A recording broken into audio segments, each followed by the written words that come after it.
Innal hamdalillah wassalatu wassalamu ala Rasulillah wa ala alihi wa sahbihi wa man tabi'ahu bi ihsan ila yaumil qiyamah. Amma ba'd, fa inna asdaqal hadits kitabullah ta'ala وخير الهدي هدي محمد صلى الله عليه وعلى آله وسلم وشر الأمور محدثاتها وكل محدثة بدعة وكل بدعة ضلالة وكل ضلالة في النار. Ikhwan fillah, a'azakumullah. Kita lanjutkan kembali kajian kitab Adabul Ishrah wa Dzikrus Suhbah wal Ukhuwah karya Imam Abdul Barakat rahimahullah ta'ala. Qala rahimahullah, suhbatul waqur. Sahabat dengan orang yang berwibawa. Ikhwan fillah, a'azakumullah. Pembahasan tentang sahabat dekat sudah kita kaji pada bab-bab sebelumnya, yakni orang yang baik agamanya dan bisa bermanfaat untuk kita di dunia wal akhirah. Dalam bab ini ada penekanan, kalau bisa sahabat tersebut adalah orang yang berwibawa. Ada orang yang baik agamanya, bermanfaat baginya di dunia dan di akhirat, tapi dari sisi wibawa kurang. Nah, ini ada ketentuan. Kalau ingin menjadi orang yang ideal, yang baik, maka sahabatlah dengan orang yang memiliki wibawa. Al-waqur. Apa faedahnya?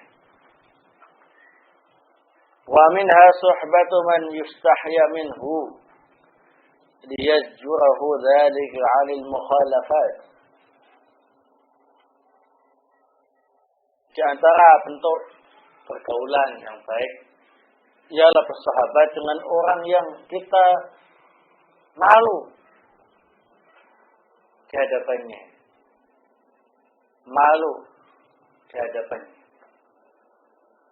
Liyajurahu dzalika 'anil mukhalafat, dengan harapan orang tadi bisa menegur kita dari perbuatan-perbuatan yang menyimpang.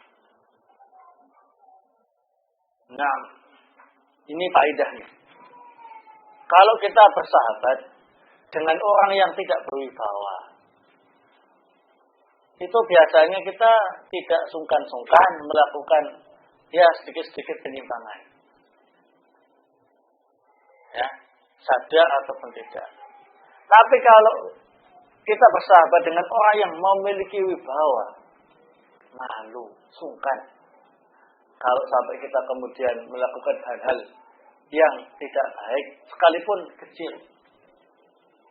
Ya, akhirnya dia berusaha untuk menata dirinya sebaik mungkin, jangan sampai melakukan hal-hal yang tidak baik. Ini faedahnya.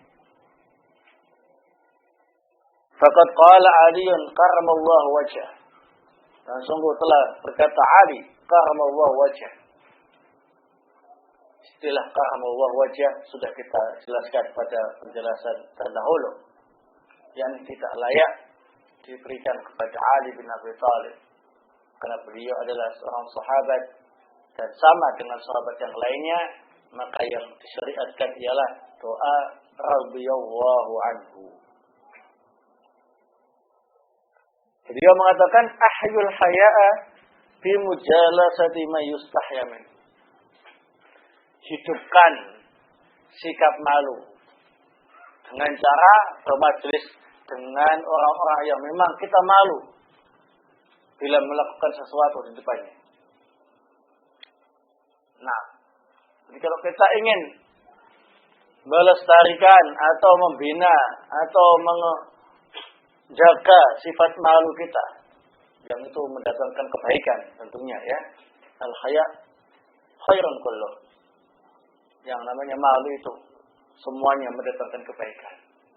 Malu meninggalkan kewajiban, malu menerjang larangan, ya. Itulah al-haya. Wa qala Ahmad bin Hanbal rahimahullah, al-Imam Ahmad bin Hanbal rahimahullah taala juga mengatakan, "Ma awqa'ani fi baliyah illa suhbatu man la ahtasimuh." Tidaklah aku jatuh dalam sebuah musibah kecuali kalau diteliti ternyata aku berteman dengan orang yang tidak punya wibawa, tidak punya malu. Ya, nah dari penjelasan tadi, ikhwanabitin azakumullah, bahwa bersahabat dengan orang yang berwibawa, yang kita itu nggak berani macam-macam, bila ada orang itu, maka ini sangat baik faedahnya, sangat besar manfaatnya. Jangan punya anggapan, wah kayak enak ada orang gitu ya, kita nggak bebas. Nah, jangan. Justru diambil kesempatan untuk perbaikan diri. Kata-kata orang itu ya. Itu kalau ada orang yang berwibawa, disegani, begitu, orang bebas. Nggak nyaman, ya. Tertawanya nggak bisa kencang. Ya. Kalau pengen apa-apa nggak bisa menyampaikan, ya. Nah, pokoknya nggak enak kata banyak orang begitu. Padahal ini perbuatan yang salah, sikap yang salah. Justru kita manfaatkan keberadaan orang yang berwibawa tadi, yang kita malu berbuat seenaknya di depan orang itu. Dengan beberapa faedah yang bisa kita simpulkan sebagai berikut. Yang pertama, kita terhindar dari penyimpangan. Kita terhindar dari apa ini? Penyimpangan.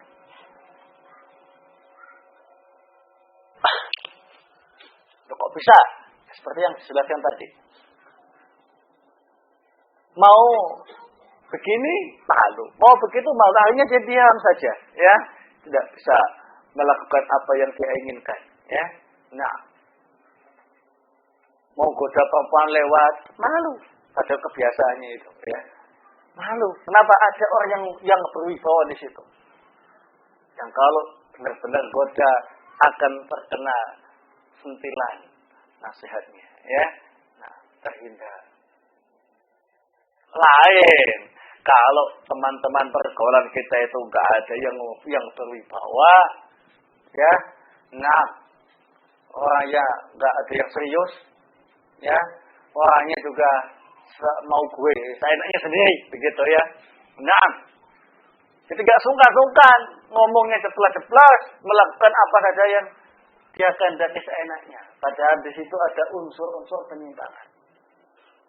Ya, nah, gitu. Bagi orang yang benar-benar menghendaki kebaikan, kalau yang menghendaki kejelekan, benar dia akan tersiksa. Kalau ada orang yang berwibawa dan yang berani di situ, ya, nggak bebas, nggak betah, gitu ya.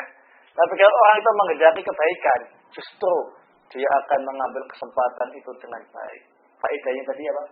Agar terhindar dari apa ini? Perbuatan-perbuatan yang menyimpang. Yang kedua, faedahnya ialah menumbuhkan sifat malu. Menumbuhkan sifat malu. Asalnya yang nggak tahu malu,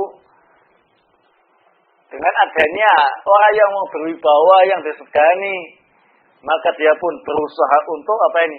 Sedikit malu-malu, ya. Nah, lama-lama tambah malu, lama-lama nggak berbuat seenaknya sendiri. Begitu. Seperti yang disampaikan oleh Ali bin Abi Thalib tadi, ahyul haya'a bimujalasati ma yustahya minhu. Hidupkan sifat malu dengan cara bermajelis dengan orang yang kita malu dan segan di hadapan. Nah, ini yang kedua. Kemudian yang ketiga, faedahnya kita berteman dengan orang yang berwibawa, yang kita malu berbuat seenaknya di hadapannya, ialah kita senantiasa terdorong untuk melakukan perbuatan-perbuatan yang baik. Berikan terhindar dari penyimpangan, menumbuhkan rasa malu. Yang kedua, terdorong untuk melakukan hal-hal yang apa ini? Yang baik. Ya. Nah, ini 3 faedah yang bisa kita dapatkan. Ya.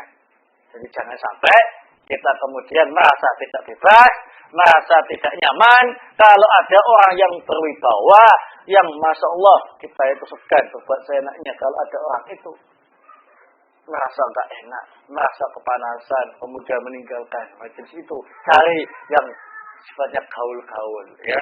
Nah, jangan, ya. Nah, justru itu dimanfaatkan. Imam Ahmad bin Hanbal sampai mengaku apa adanya, ya.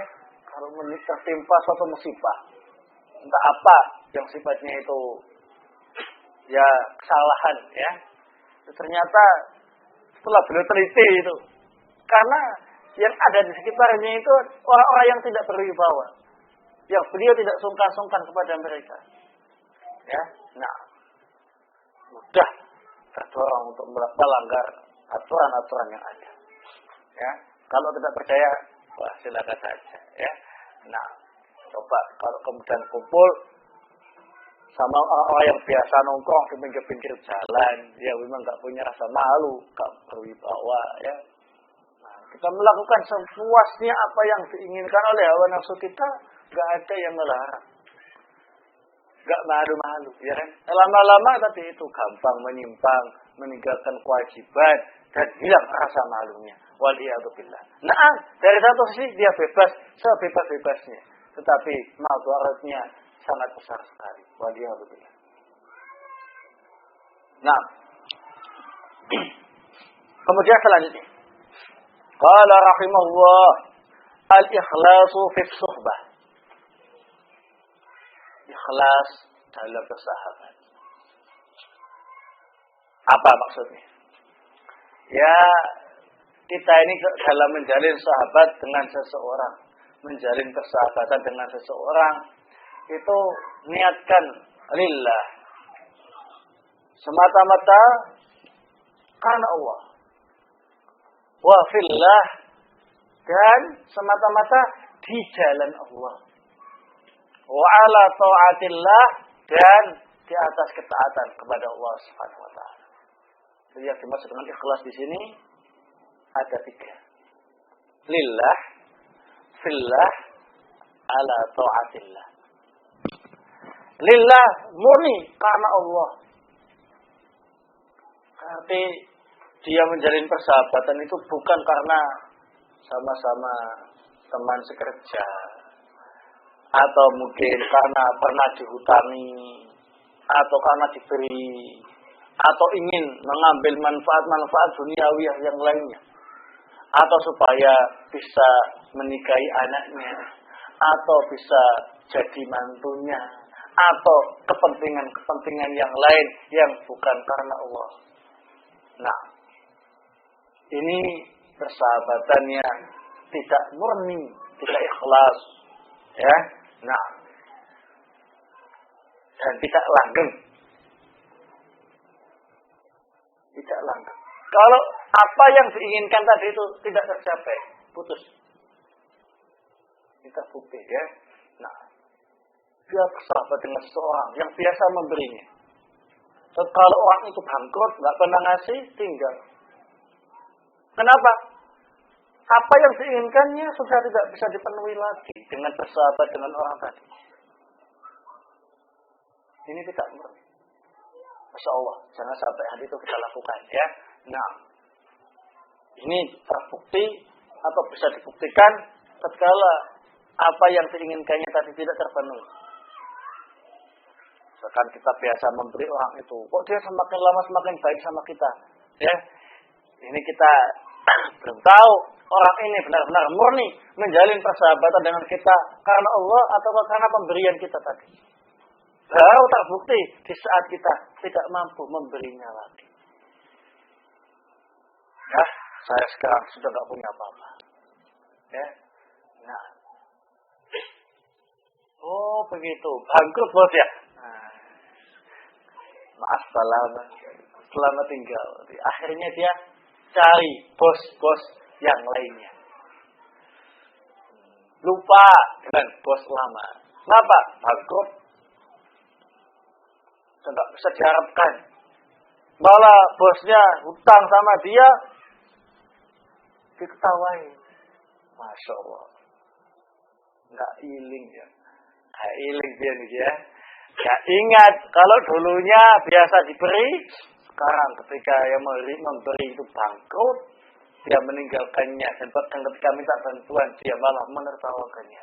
Kita bisa kita ambil kesimpulan, dulu persahabatan yang terjalin itu tidak karena Allah.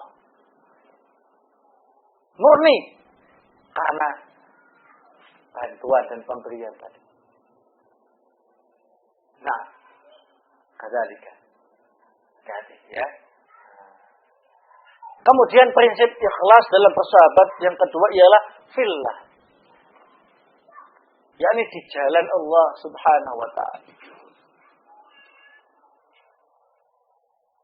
Di persahabatan di jalan Allah, bukan di jalan syaitan.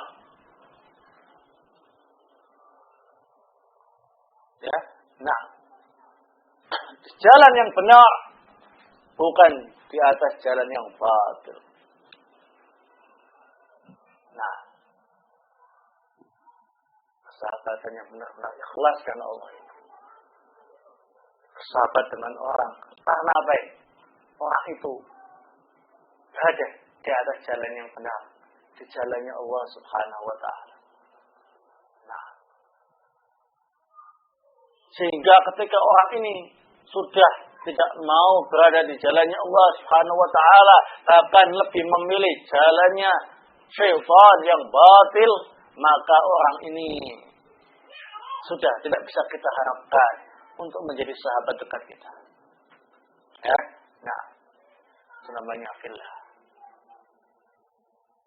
Persahabatannya semata-mata di jalan Allah. Ya, dia menyimpang, dia melecehkan al-haq, dia memerangi al-haq, maka bukan sahabat lagi.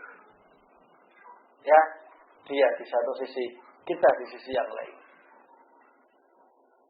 Nah, ini persahabatan. Ya, nah, sehingga para ulama dari kalangan salafus salih, para sahabat, tabi'in, atba'ut tabi'in, dan para a'immah sampai hari kita sekarang ini itu biasa. Dulunya ketika berteman baik, sahabat, di saat sama-sama di atas al-haq, perjuangan dalam membela agama Allah Subhanahu wa taala, ternyata ada di antara salah satu dari teman-temannya itu kemudian menyimpang pada jalan yang batil, dinasihati selaku teman dan sahabat tidak mempan. Maka saat itu putuslah yang namanya baik persahabatan. Putuslah yang namanya apa ini? Persahabatan. Nah, itulah yang namanya fillah. Kemudian prinsip yang ketiga, al-ikhlas dalam bersahabat ialah ala taatillah. Di atas ketaatan kepada Allah Subhanahu wa taala. Yakni kita bersahabat dengan seseorang dengan harapan saling mengingatkan untuk mentaati Allah Subhanahu wa taala.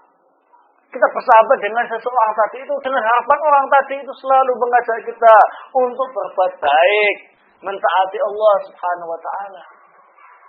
Dan kita tidak mengharapkan sebaliknya sahabat kita justru mengajari kita untuk berbuat maksiat. Ya. Nah, itu namanya ikhlas fi suhbah. Ikhlas dalam bersahabat. Ada tiga prinsip tadi. Lillah, fillah, dan ala taatillah. Qala Abu Salih. Nah.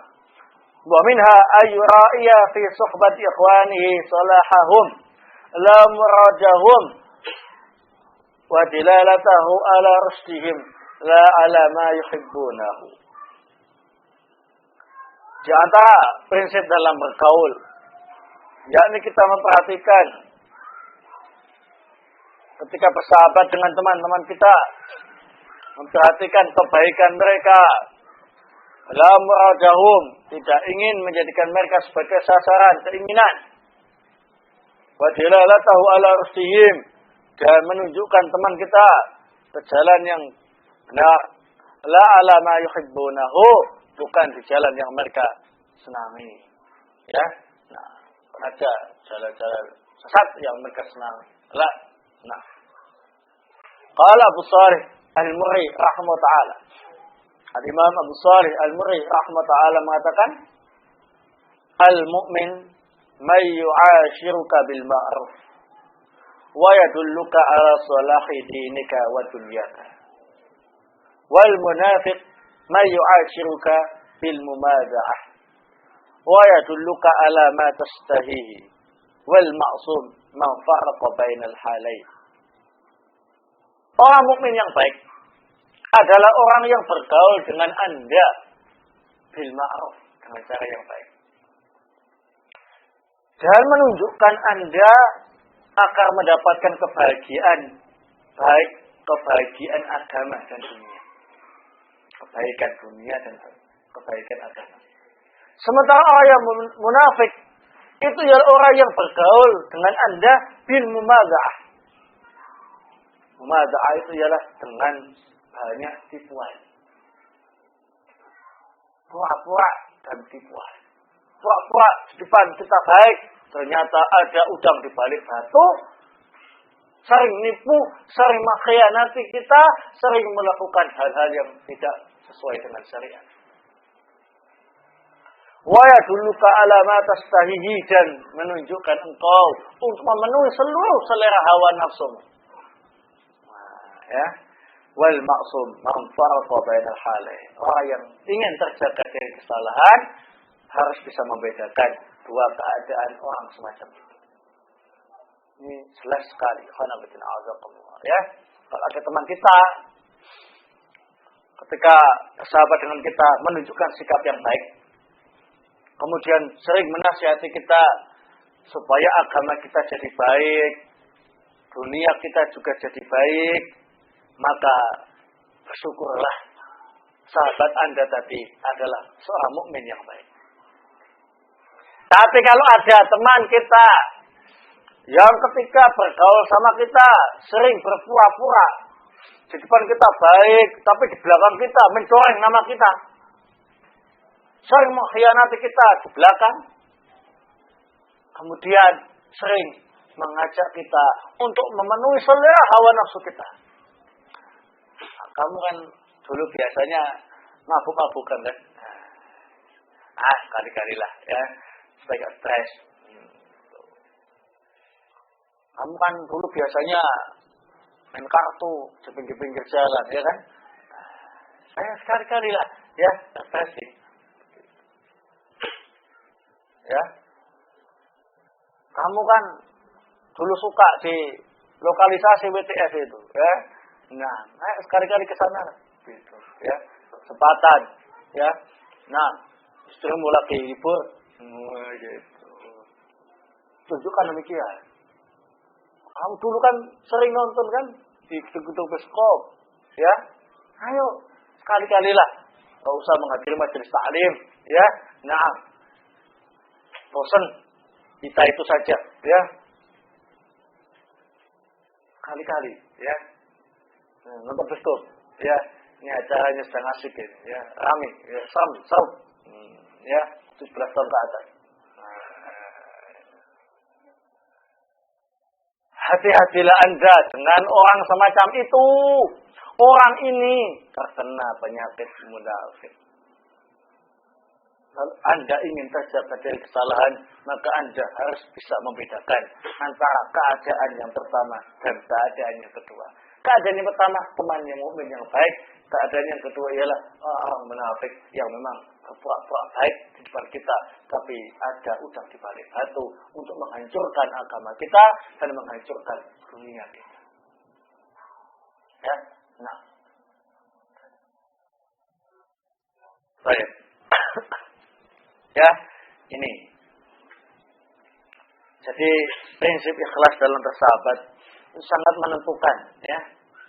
Dan juga bisa berfaedah bagi kita untuk memfilter atau menyaring, gitu ya, menyeleksi siapa yang menjadi sahabat sejati, siapa yang pura-pura menjadi sahabat dekat kita. Tapi sebetulnya orang ini ingin menjatuhkan agama dan dunia kita. Dengan cara menerapkan prinsip al-ikhlas fis suhbah. Ya, lillah, fillah, ala ta'atillah. Nah, penting itu. Tahu. Oh, ini sahabat sejati saya. Nah, kalau benar-benar menjadi sahabat sejati dengan prinsip semacam ini, maka besok di akhirat akan saling mengucapkan selamat. Akan saling berterima kasih karena satu sama lain saling membantu melakukan amal soleh yang menyelamatkan mereka semua dari azab. Adapun yang hanya pura-pura jadi sahabat dekat, tapi ternyata menjatuhkan agama kita dan dunia kita tadi, maka besok akan saling bermusuhan di akhirat, saling menyalahkan. Dalam Al-Quran disebutkan, al-akhillau yawma idzin ba'dhum ala ba'din adu illal muttaqun. Ya. Sahabat dekat satu sama lain besok pada hari kiamat, satu sama lain akan bermusuhan kecuali orang yang bertakwa. Artinya tadi itu, ketika besok di akhirat disebutkan amal-amalnya, hasil amalan yang dilakukannya yang baik-baik, wah dia bersyukur, berterima kasih dengan teman-temannya yang bertakwa. Sebaliknya, ketika dibacakan, disodorkan, ditunjukkan catatan amalnya yang jelek-jelek, maka satu sama lain, sahabat-sahabat yang dulu di dunia tadi itu akan saling mencemooh, mencaci maki, menyalahkan. Tapi sudah tidak bermanfaat lagi, ya, caci maki atau saling menyalahkan tadi, ya, masing-masing dapat azab secara penuh, ya, sudah tidak ada lagi penyesalan saat itu, kecuali harus merasakan azab. Waliyadzubillah. Jadi enggak sembarangan mencari sahabat dan tidak sembarangan dalam apa ini menjalin persahabatan. Selanjutnya, tarkul adza, tidak mengganggu dan tidak menyakiti sahabat sejati kita.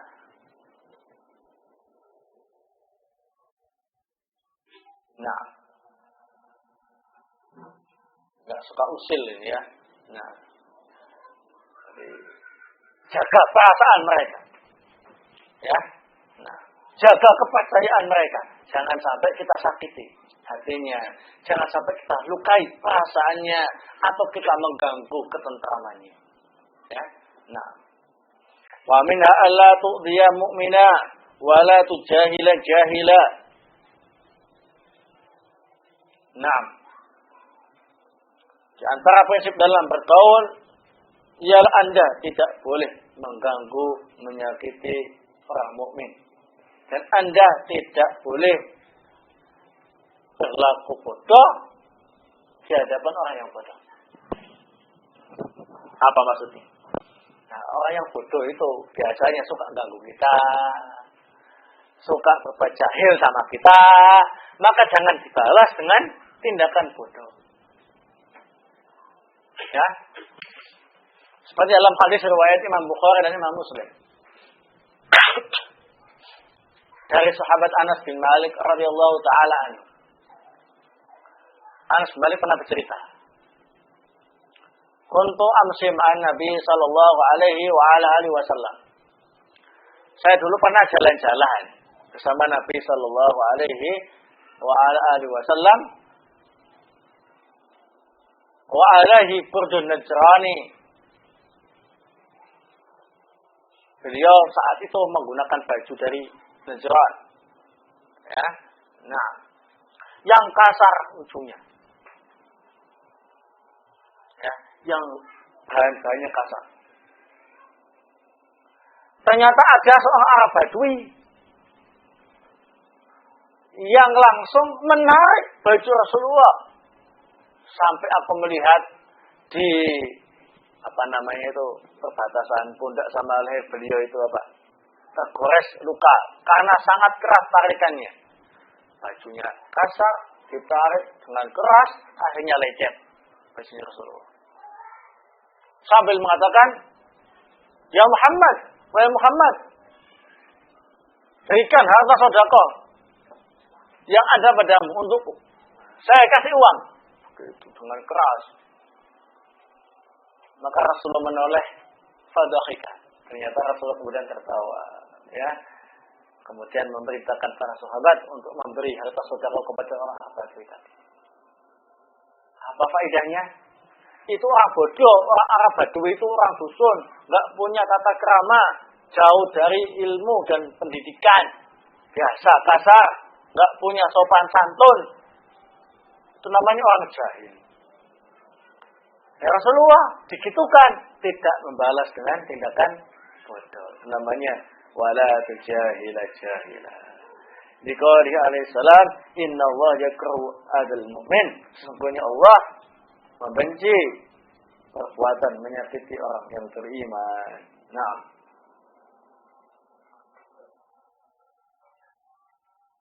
wa qala Arabi bin Husayn rahimahullah, an-nasu rajulani mu'minun fala tudih wa jahilun fala tujahilhu. Ini penegasan dari ulama kita, yang Imam Arabi bin Husayn rahimahullah, manusia itu ada dua macam. Yang pertama mukmin, maka jangan engkau ganggu dan sakiti. Yang kedua orang bodoh, maka jangan diperlakukan dengan apa ini? Tindakan bodoh. Ya, itu saja. Ya, nah mudah-mudahan bermanfaat. Insya Allah kita sambung pada besok nanti pembahasan berikutnya. Allah Taala.